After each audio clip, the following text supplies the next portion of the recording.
আজকে সকালবেলা ঘুম থেকে উঠে ফ্রেশ হয়ে খাবার খেয়ে ভাবলাম যাই বাইরে গিয়ে দেখি বৃষ্টি হয়েছে কি না। তো সেটা দেখার জন্যই বাইরে যাচ্ছি।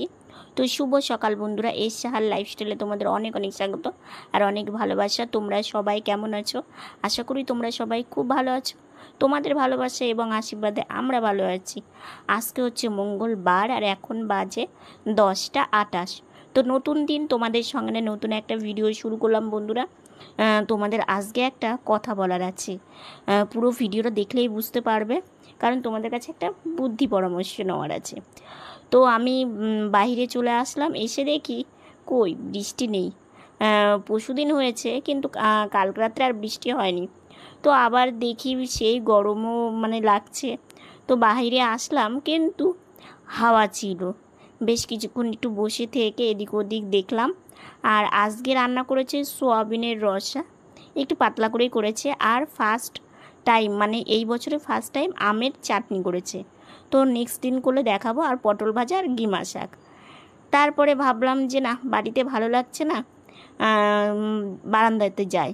তো গিয়ে দেখি সকালকার ওয়েদার দেখে মনে হলো যে বৃষ্টি হতে পারে, কিন্তু দুপুরবেলা বেরিয়ে দেখছি না, বৃষ্টির কোনো ছিটাফোঁটা নেই, কিন্তু সূর্য মামা সেই রৌদ্র দিয়েছে। গরম আজকে আবার সেই আগের মতনই পড়বে। কয়েকদিন আগে গরমটা যেমন ছিল, শুধু একদিন বৃষ্টি হয়েছে, একটু কম ছিল। আবার যেমন তেমনই হবে। তো রাস্তাটা বেশ ভালো। বারান্দায় বসে থেকে আর কি করব, ভাবলাম যে না, ঘরেই যাই। তো মা বলছে এসো তোমাকে বিছানাতে উঠিয়ে দিই, কারণ আমি বাসন মাজবো। তো সেই জন্য তুমি বসে থেকে কি করবে। তো সেই জন্য আমি এই যে সামনে এগিয়ে আসলাম, এসে একটু শুয়ে থাকবো, রেস্ট নিচ্ছি। রেস্টেই বেশি থাকতে হচ্ছে। মা বলছে বেশিক্ষণ একটু শুয়ে থাকো, তাহলে দেখবে শরীরটা একাই ভালো হয়ে যাবে। তো সেই জন্য মাকে বললাম মা বালিশটা একটু ঠিক করে দাও। তো মায়ের তো সারাদিন আমার পেছনে বেশি কাজ করতে হয়, কারণ আমি নিজের তো কিছুই করতে পারি না। তো সেই জন্য তো মা বলছে চিন্তা করো না, শরীর ঠিক হয়ে যাবে। তো এইদিকে স্নান করে অনেকক্ষণ পরই তোমাদের সামনে আসলাম। খেতে ইচ্ছে করছিল না, মুখে এক ফোঁটাও কোনো টেস্ট নেই। তো সেই জন্য মা বললো একটু চিড়ে ভাজা নাও। চিড়ে ভাজা আর সোয়াবিনের রসা দিয়ে খেতে বসে পড়েছি। একটু হালকা পাতলায় খেতে হচ্ছে। তারপরে শুয়েছিলাম, খাওয়া দাওয়া করে একটু গাড়িতে কিছুক্ষণ বসে তারপরে শুয়ে থেকে সন্ধ্যাবেলা মা আমাকে বসিয়ে দিল। সন্ধ্যা অনেকক্ষণই হয়েছে। তোমার হচ্ছে মা বলছে এসো চুলটা বেঁধে দিই, কারণ চুল ছাড়া থাকলে না গরমটা বেশি লাগে। তো সেই জন্য চুলটা বেঁধে দিচ্ছে। তো গিয়ে ঠাকুর প্রণাম করে আসব। আর এদিকে চশমাটাও পরে নিলাম, মা সন্ধ্যাবেলার খাবার খেতে দেবে। তো সেই জন্যই একটার পর একটা। শুভ সন্ধ্যা বন্ধুরা। সন্ধ্যাবেলা সন্ধ্যার কাজ কমপ্লিট করা হয়ে গেছে, যেটা প্রণাম করার কাজ সেটা হয়ে গেছে। আর সন্ধ্যাবেলা টিফিন করা এখনো হয়নি, তো টিফিনটা করব। তো একটা আমার ফ্যামিলির সদস্য আমাকে বলেছে যে তোমার শরীরটা ঠিক আছে কিনা। দিদিভাইটা ঠিক বুঝতে পেরেছে আমার শরীরটা একদমই ভালো যাচ্ছে না। যবে থেকে আমি মেডিসিনটা খাওয়া শুরু করেছি সেদিনটা তো মোটামুটি গেছে, তারপরের দিন থেকে কন্টিনিউ এতটা শরীর খারাপ লাগছে, বলে বোঝাতে পারবো না। সকালবেলা খাবারের পরে বিশেষ করে আমার শরীরের ভিতরে যে কেমন লাগছে সেটা আমি কাউকে প্রকাশ করে বলতে পারছি না যে আমার কেমন একটা লাগছে। তো তবু সেই সময়টা কোনো মতো আমি কাটিয়ে উঠি।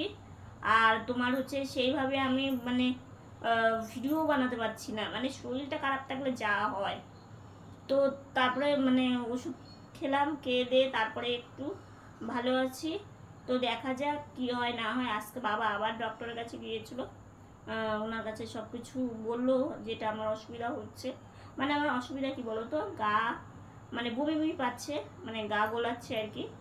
আর তোমার হচ্ছে অসুবিধাটা হচ্ছে প্রচণ্ড গায়ের মধ্যে কাঁপছে, এই অসুবিধাটা আমার বিশেষ করে বেশি হচ্ছে।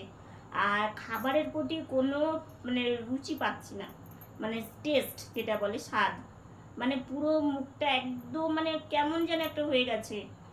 মানুষের জ্বর আসলে যেমন হয় সেম সেই রকমই হয়েছে আর কি। তো তো এগুলো নিয়ে চলছি। চোখ মুখ দিয়ে হয়তো বুঝতেই পারছো খুব একটা ভালো নেই আমি। তো সেই জন্য কী করবো, তবু তোমাদের সামনে আসলে ভালো লাগে, কথা বললে ভালো লাগে, তো সেই জন্যই। তো মা এখন খেতে দেবে, সন্ধ্যাবেলা টিফিনটা করব। তো টিফিন করে তারপরে দেখি কি কি করা যায়, ঠিক আছে। চা চলে এসেছে, তো আজকে শুধু চাই খাবো। আর এই কাপগুলো নিয়ে চা খেতে না খুব ভালো লাগে জানো তো। তো সেই জন্য মা দেখো একদম চা ঢেলেও দিয়েছে। তো তিনজন মিলে খাওয়া দাওয়া শুরু। সকালে যখন কাজে যাচ্ছিলাম তখন দেখি দিদি ভাইয়ের শরীরটা খারাপ, তখন মনটা খুবই খারাপ লাগলো। তখন একবার ভাবলাম যাবো কি যাব না, তারপরে যেতে তো হবেই। তারপর একটু দেরি হলো যেতে, শরীরটা একটু ভালো হলো তারপরে গেলাম। তার মধ্যে ওর শরীর খারাপ ছিল, এমনিতে 4-5 দিন যেতে পারেনি। আমার শরীর খারাপ যেতে পারিনি কয়েকদিন আমি, সেই জন্য আজকেও বাদ দিতেও পারলো না। তারপরে গেলাম, তো ওষুধটা খেয়ে পরে কমেছে একটু। তারপরে ডাক্তার কাছে বাবা বিকালে গেছিলো, ওখান থেকে বলেছে যে কী করতে হবে না করতে হবে শুনেছি। মাথার মধ্যে না অনেক চিন্তা ভাবনা, তার মধ্যে নিজের শরীরটাই ঠিক নেই। তো মন মানসিকতা অনেকটা দিক দিয়েই খারাপ। তো তার মধ্যে একটা কথা কি, প্রথমবার পাত্রপক্ষ আসবে বোনকে দেখতে। তো বোন মানে দেখো এগুলো যেহেতু আমরা কোনো দিন করিনি, মানে কোনো দিন ছেলেপক্ষ সামনে আসেনি কিংবা কোনো দিন দেখানো হয়নি, তো এগুলো নিয়েও অনেকটা চিন্তাভাবনায় এখন পছন্দ হবে কি না সেটাও একটা ব্যাপার আছে। ভবিষ্যৎ নিয়েও অনেক চিন্তাভাবনা আছে, ভবিষ্যতে কি আছে না আছে কেউই জানি না।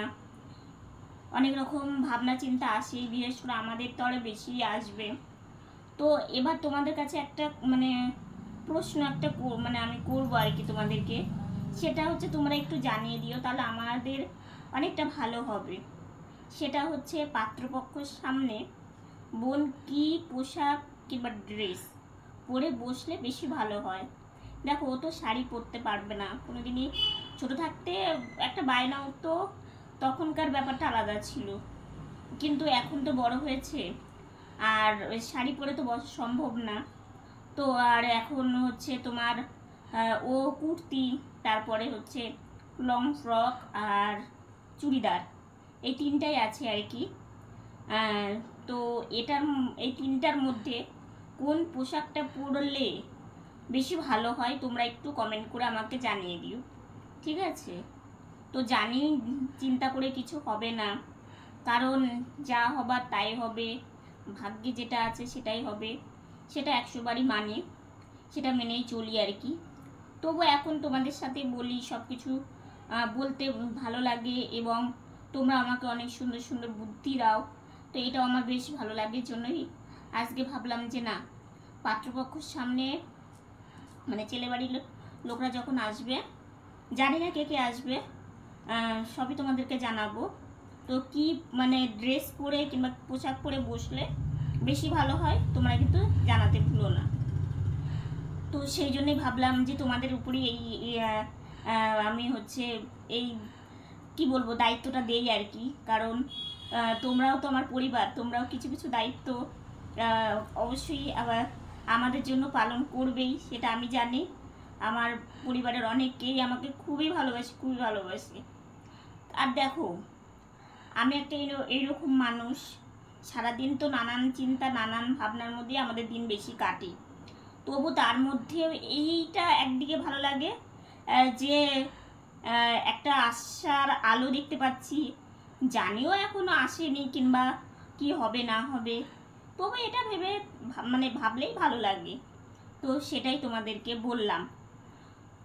দেখো এই কিছুদিন হয়ে গেল, মানে ভালোর জন্য তো আমি শরীরের জন্য ওষুধ খেয়েছিলাম, আমার যে শরীরটা এতটা খারাপ হবে আমি নিজেও বুঝতে পারিনি।